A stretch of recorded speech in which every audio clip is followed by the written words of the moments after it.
അങ്ങനെയുള്ള ഒന്നും തന്നെ നമ്മൾ അവരുമായിട്ടൊരു സൗഹൃദം ഉണ്ടാക്കാനാണ് ഞാൻ ശ്രമിച്ചുകൊണ്ടിരിക്കുന്നത്. എന്നുവെച്ചാൽ അവർ കാരണം പുതിയ ജനറേഷനിൽ ഏറ്റവും കുഞ്ഞു കുട്ടിയാണ്, 6 വയസ്സേ ആയിട്ടുള്ളൂ. അപ്പം എന്താണ് അവരുടെ ഇഷ്ടങ്ങൾ, അവരുടെ ചിന്താഗതി, അപ്പൊ അതൊന്നും പരുവപ്പെട്ടിട്ടുമില്ല.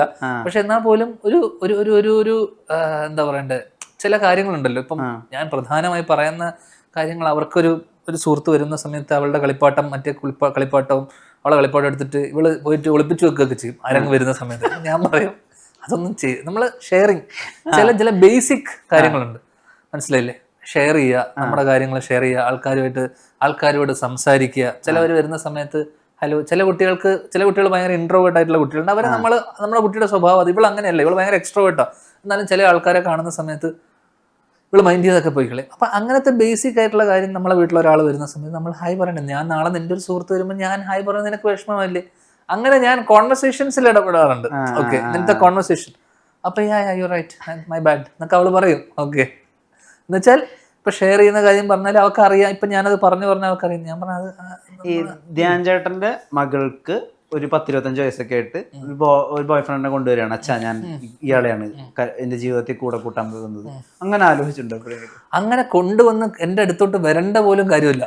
ഓക്കെ, അവളെ ആരെങ്കിലും ഇഷ്ടപ്പെടുന്നുണ്ട്, അവൾ ആ വഴിക്ക് പോട്ടെ എന്ന് പറയുന്നത് മാത്രമേ ഉള്ളൂ.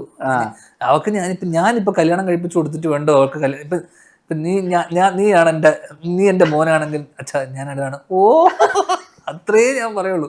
നിന്റെ ജീവിതം, നിന്റെ ചോയ്സ്. നമുക്ക് അവർക്ക് വേണ്ടി ചെയ്യാൻ പറ്റുന്ന എന്താ? ഒരു ബേസിക് ഫസ്റ്റ് ഓഫ് ഓൾ, ഒരു കുഞ്ഞുണ്ടാവുന്ന സമയം നമ്മൾ ഇപ്പൊ ആലോചിക്കേണ്ടത്, ഇങ്ങനൊരു സൊസൈറ്റിയിൽ ഇത്രയും വലിയൊരു ടോക്സിക് ആയിട്ടുള്ള ഒരു ലോകത്ത് ഒരു കുഞ്ഞിനെ ജനിപ്പിക്കണം എന്നുള്ളത് ഫസ്റ്റ് നമ്മൾ ചിന്തിക്കണം, മനസ്സിലായില്ലേ? കാരണം ഈ കുഞ്ഞ് നമ്മൾ കടന്നുപോയി അത് അത്തരത്തിലുള്ള എല്ലാ ട്രോമയിലൂടെയും സ്ട്രഗിളിലൂടെയും ഒക്കെ കടന്നു പോകണം. ഇത് നമ്മുടെ ഭയങ്കര സെൽഫിഷ് ആയിട്ടുള്ള സന്തോഷത്തിന് വേണ്ടിയാണ് കുഞ്ഞുങ്ങൾ ഉണ്ടാവുന്നത് തന്നെ. മനസ്സിലാക്കും, സത്യമല്ലേ? പെട്ടെന്നൊരു മൈത്രയിലേക്ക് കടന്നുപോയി. പറഞ്ഞിട്ടുണ്ടോ? അപ്പോ അല്ല, ഇതൊക്കെ ഞാൻ എന്റെ കോളേജിലുള്ള സമയത്ത് ഞാൻ എന്തിനാ ജനിച്ചതെന്ന് ആലോചിച്ചിട്ടുണ്ട്. ഇതിലൂടെയൊക്കെ കടന്നു പോകാൻ വേണ്ടിയിട്ടാണ് ദൈവം പറഞ്ഞ പോലെ. അപ്പോ ഞാൻ പറഞ്ഞ ഇതിന്റെ ഒന്നും ആവശ്യമില്ല. ഇതൊക്കെ നമ്മളുടെ സന്തോഷത്തിന് വേണ്ടി നമ്മൾ ചെയ്യുന്നതാണ്, മനസ്സിലായില്ലേ? അപ്പം ആ കുഞ്ഞിന് നമുക്ക് ചെയ്യാൻ പറ്റുന്ന ഒറ്റ സാധനമേ ഉള്ളൂ, ബേസിക് ആയിട്ടുള്ള എഡ്യൂക്കേഷൻ. അത് പ്രൊവൈഡ് ചെയ്യുക. Basic manners, awareness, civic sense, ഇത്തരത്തിലുള്ള കാര്യങ്ങളെ കുറിച്ചൊരു ബോധം ഉണ്ടാക്കുക. തെറ്റ് ശരിയൊക്കെ അവൾ ഇതാക്കണം. പിന്നെ അവൾക്ക് റിലേഷൻഷിപ്പ്, അതിൽ നിന്ന് അവൾ വീണ് പഠിക്കുകയുള്ളൂ, മനസ്സിലായില്ലേ? പ്രണയബന്ധം അങ്ങനെയാ പഠിച്ചത്. ഞാൻ മനസ്സിലാക്കി, you grow from your relationships. Okay, you should grow from your relationship. അവൾക്ക് ഒരുപാട് പ്രണയബന്ധങ്ങൾ ഉണ്ടാവട്ടെ, അതിൽ നിന്നൊക്കെ അവൾക്കൊരു പഠനം ഉണ്ടാവട്ടെ, അവൾ വീണ് പഠിക്കട്ടെ. അത്രേ കാര്യമുള്ളൂ. ഒരുപാട് ട്രോളുന്ന ബേസില് അശ്വമേധത്തില് 11 ചോദ്യങ്ങൾ വരെ ജി.എസ്. പ്രദീപിനോട് ചോദിച്ച് പിടിച്ചു തന്നൊരു ഇന്റലക്ച്വൽ ആയിട്ടുള്ള മനുഷ്യനാണ് എന്നുള്ളത് നമ്മളൊക്കെ ഈ അടുത്ത് കണ്ടു. അതൊരു കാര്യമില്ല. അവന് ചെറിയ പ്രായത്തിൽ ആരോ പറഞ്ഞു കൊടുത്ത പോലത്തെ എസ് ഓർ നോ മാത്രം പറയുന്നതുകൊണ്ടാണ്. അത് വെച്ചിട്ട് അവന്റെ ഇന്റലക്റ്റിനെ നമുക്ക് അളക്കാൻ പറ്റില്ല, ഒരിക്കലും ഇല്ല. അംഗീകരിക്കും മനുഷ്യ. അവൻ ആ ചെറിയ പ്രായത്തിൽ 9ാം ക്ലാസ്. അപ്പൊ ഉദയകുമാർ ഡാൻസർ അല്ലേ? അപ്പൊ കുറിച്ച് ആരെങ്കിലും ഇങ്ങനെ പരിപാടിക്ക് പോകുമ്പോൾ നമ്മൾ അന്ന് കുട്ടിയല്ലേ, ആരെങ്കിലും പറഞ്ഞു കൊടുത്തിട്ടുണ്ടാവും, മോനെ ഇങ്ങനെ എസ് ഓർ നോ മാത്രം പറഞ്ഞാൽ മതി, അവിടെ പോയി ഇരുന്നാൽ മതി. അങ്ങനെ പോയി ഇരുന്നതായിട്ട് എനിക്ക് തോന്നിയിട്ടുള്ളൂ. അത് വെച്ചിട്ട് നമുക്ക് അന്നത്തെ ബേസിലിന്റെ ഐക്യൂനൊന്നും അളക്കാൻ പറ്റൂല. അങ്ങനെ ഒരു ഐക്യൂ ഒന്നും അളക്കാൻ അല്ല, നല്ലതാ. അതിന് തോറ്റല്ലോ, ജയിച്ചിരുന്നെങ്കിൽ നമുക്ക് ഇതിനെ കുറിച്ച് ഡിസ്കഷന് പോലും കാര്യമുണ്ട്. ഡിസ്കഷന്റെ പോലും ആവശ്യം. അത് കഴിഞ്ഞിട്ട് ഒരു ഗിറ്റാറൊക്കെ പിടിച്ചൊരു പടം ഇട്ടായിരുന്നു പുള്ളി ഇൻസ്റ്റാഗ്രാമിൽ. അത് ശ്രദ്ധിച്ചിരുന്നോ? പാട്ടിലും എനിക്ക് പ്രാവീണ്യം ഉണ്ടെന്ന് പറഞ്ഞിട്ട്. അതെ. അവൻ എന്തിലാ ഇതിന്റെ പേരെന്താ? പ്രാവീണ്യം. അതില്ലാത്തത് അവൻ തന്നെ ഒരു മാടപ്രാവനം പോലത്തെ. അവൻ എല്ലാത്തിനും പ്രാവീണ്യം ഉണ്ടല്ലോ. ഈ നീരജ് മാധവന് എൻജെന്ന് ഉള്ളൊരു സ്റ്റൈലിലേക്കും അവിടെ ഒരു റാപ്പറൊക്കെ ആയിട്ട് മാറിയിട്ട് കരിയർ വേറെ രീതിയിലേക്ക് കംപ്ലീറ്റ് ആയിട്ട് ഷിഫ്റ്റ് ചെയ്തല്ലോ.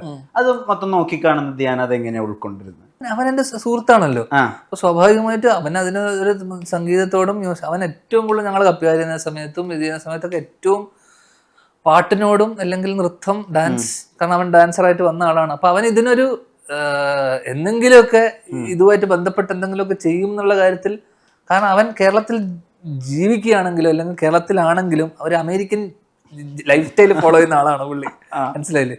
നമ്മളെ മറ്റേ മഴ പെയ്യുന്ന മദ്ദളം കൊട്ടുന്ന പോലെ എന്റെ ഡ്രൈവർ കഷ്ടകാലത്തിന് അമേരിക്കയിൽ നിന്നാണ് ഡ്രൈവിംഗ് പഠിച്ചതെന്ന് പറഞ്ഞ പോലെയുള്ള കാര്യമാണ് അവന്റെ, മനസ്സിലായില്ലേ? അപ്പം ഇപ്പോഴും ഇവിടെ റൈറ്റ് ഹാൻഡ് ഡ്രൈവിൽ ലെഫ്റ്റ് ഹാൻഡ് ഡ്രൈവിലാണ് വളി വണ്ടി ഓടിച്ചുകൊണ്ട് പോകുന്നത്. അപ്പൊ പിന്നെ പുള്ളി എന്നെ പറ്റി എന്തൊക്കെയൊക്കെയോ പല ഇന്റർവ്യൂവിലും പറഞ്ഞു, അവനെ പറ്റി പൊക്കി പറയാൻ പറ്റില്ല. പക്ഷെ പുള്ളി ആഗ്രഹിച്ച ജീവിതം ജീവിക്കുന്ന ഒരാളാ ഇപ്പോ എന്നെ സംബന്ധിച്ചിടത്തോളം. ഓക്കെ, കാരണം അവന്റെ കരിയർ നോക്കുന്ന സമയത്ത് ഇവിടുന്ന് പോയിട്ട് ഒരു പാൻ ഇന്ത്യൻ അല്ലെങ്കിൽ ഒരു വെബ് സീരീസിൽ ഹിന്ദിയിൽ പോയിട്ട് ഡയലോഗ് പറഞ്ഞ് അവിടെ ഓഡിഷൻ ചെയ്ത് അവിടെ സെലക്റ്റഡ് ആയിട്ട് അത്രയും പോപ്പുലർ ആയിട്ടുള്ള ഒരു സ്ഥാനത്തിൽ പോയിച്ചത് ഭയങ്കര അവന്റെ സക്സസിനെയും അവന്റെ ഈ ഷിഫ്റ്റിനെയും ഒക്കെ തന്നെ ഭയങ്കര സന്തോഷത്തോടെ നോക്കിക്കാണും. സോഷ്യൽ മീഡിയ മൊത്തം ചർച്ച ചെയ്യുന്ന ഒരു കാര്യമുണ്ട്. ജയിലർ ഇറക്കിയപ്പോ ധ്യാൻ ശ്രീനിവാസൻ ജയിലർ ഇറക്കി, തഗ് ലൈഫ് ഇറക്കിയപ്പോ ധ്യാൻ ശ്രീനിവാസൻ തഗ് ഇറക്കി. ഇതൊന്നും ഞാനല്ല ഈ ജയിലർ അവതാർ ഇറക്കിയപ്പോ നിങ്ങൾ വീഗ ഇറക്കി. ഇതൊക്കെ ഇതിന്റെ സംവിധായകരും ഇതിന്റെ പ്രൊഡ്യൂസർമാരും അവര് തീരുമാനിക്കുന്ന സ്ഥലത്ത് ഞാൻ ഈ പറഞ്ഞ ജയിലർ ആയിക്കോട്ടെ, ജയിലറിന്റെ കൂടെ ജയിലർ ഇറക്കണമെന്ന് ഞാൻ പറഞ്ഞിട്ടില്ല. ഓക്കെ, ഞാൻ ഒരിക്കലും പറയില്ല. തഗ് ലൈഫ് തഗ്ഗിൽ ഞാൻ ഒരു അര ദിവസത്തിൽ ഞാൻ ഒരു സീനിൽ മാത്രമേ ഉള്ളൂ ആ പടത്തിൽ തന്നെ. അപ്പൊ അതുകൊണ്ട് തന്നെ അതൊക്കെ അവരുടെ തീരുമാനമല്ലേ. അശ്വന്ത് എനിക്ക് മെസ്സേജ് അയച്ചിട്ട് എന്നോട് പറഞ്ഞിരുന്നു. അപ്പൊ അല്ല, ഞാൻ പറയാന്ന് വെച്ചാ നമ്മുടെ ജോലി എന്താണ്, എന്നെ നീ, അപ്പൊ ഞാൻ കഴിഞ്ഞ ഇന്റർവ്യൂവിലും പറഞ്ഞു, നീ നാളെ ഡയറക്റ്റ് ചെയ്യുമ്പോഴും എന്നെ ഒരു ജോലിക്ക് വിളിക്കുവാണെങ്കിൽ ഞാൻ അവിടെ വരും. കാരണം നീ എന്നെ ഇവിടുത്തെ വലിയ പ്രധാന നടനായിട്ടും നായക നടനായിട്ടൊന്നും കാണണ്ട. ഞാൻ എല്ലാ ക്യാരക്ടർ റോൾ ചെയ്യുന്നു. ഇപ്പം ഞാൻ മലയാളിയിൽ ക്യാരക്ടർ റോൾ ചെയ്തു, ഓക്കെ, പ്രിൻസിൽ ചെയ്തു, ഞാൻ ആ ക്യാമിയോസ് ചെയ്യുന്നു, ഞാൻ അതിനോടൊരു ഡിറ്റക്റ്റീവ് ചെയ്യുന്നു എന്ന് വെച്ചിട്ട് എൻ്റെ ജോലി എന്താണോ ആ ജോലി ചെയ്യുക എന്നുള്ളത് മാത്രമേ ഉള്ളൂ. എന്നെ ഇന്റർവ്യൂവിന് വിളിക്കുന്നു, ഞാൻ ഇന്റർവ്യൂവിന് വന്നിരിക്കുന്നില്ലേ, നിങ്ങൾ എന്നെ വിളിക്കൂ. ചോട്ടമുംബൈ ഇപ്പൊ ഭയങ്കരമായിട്ട് ആളുകൾ സെലിബ്രേറ്റ് ചെയ്യുന്നുണ്ട്. അപ്പൊ ചോട്ടമുംബൈയുടെ ഒരു സ്പേസ് എന്ന് വെച്ചാൽ അതിനകത്ത് കഥയില്ല, ഇൻസിഡൻസ് മാത്രമേ ഉള്ളൂ. ഇതുപോലത്തെ ഒരു സാധനം തന്നെ ലവ് ആക്ഷൻ ഡ്രാമയും, കഥയില്ല, ഇൻസിഡൻസ് ആണ് അതിൽ പ്രധാനമായിട്ടുള്ള ഒരു കാര്യം. അപ്പോ ധ്യാൻ ശ്രീനിവാസന്റെ ആ ഒരു തമാശ ഫൺ വേൾഡില് ലാൽ സാറിനെ കൊണ്ട് പ്ലേസ് ചെയ്യുക, അങ്ങനെ ആലോചിച്ചിട്ടുണ്ടോ? അതാണ് ഞാൻ ഇപ്പൊ ഏറ്റവും കൂടുതൽ ആലോചിക്കുന്നതും ഞങ്ങൾ ചർച്ച ചെയ്യുന്നതുമായിട്ടുള്ള കാര്യങ്ങൾ. ചർച്ച മാത്രമേ നടക്കുന്നുള്ളൂ. ഇപ്പൊ ഞാനും വിശാഖം കഴിഞ്ഞ ദിവസങ്ങളിലൊക്കെ സംസാരിക്കുന്ന സമയത്ത് നമ്മൾ ആലോചിക്കുന്ന ഒരു സിനിമ അങ്ങനത്തെ ഒരു സിനിമയാണ്. എന്നുവെച്ചാൽ നമ്മുടെ ഒരുപാട് സിനിമകളിടയിൽ ഇത് വിശാഖം ഇങ്ങനെ പറഞ്ഞപ്പോൾ അപ്പൊ നമ്മുടെ അതിലൊരു കഥയുണ്ടായിരുന്നു, കുറെ മുന്നേ ആലോചിച്ചാണ്. അതിങ്ങനെ നമ്മളിങ്ങനെ ആഗ്രഹങ്ങളാണല്ലോ. അപ്പം ആർക്കാണ് ലാൽ സാറിനെ വെച്ചിട്ട് മമ്മൂക്കിനെ വെച്ചിട്ട് സിനിമ ചെയ്യാൻ ആഗ്രഹമില്ലാത്ത? അപ്പോൾ എൻ്റെ ആഗ്രഹം ഈ പറഞ്ഞ പോലെ നമ്മള് ത്രില്ലറിൽ ലാൽ സാർ ഇപ്പം എമ്പുരാൻ വരുന്നു, തുടരും വരുന്നു. പക്ഷെ ഇത് ചോട്ടാ മുംബൈ വരുമ്പോൾ അവിടെ സെലിബ്രേഷൻ ആണ്, മനസ്സിലായി.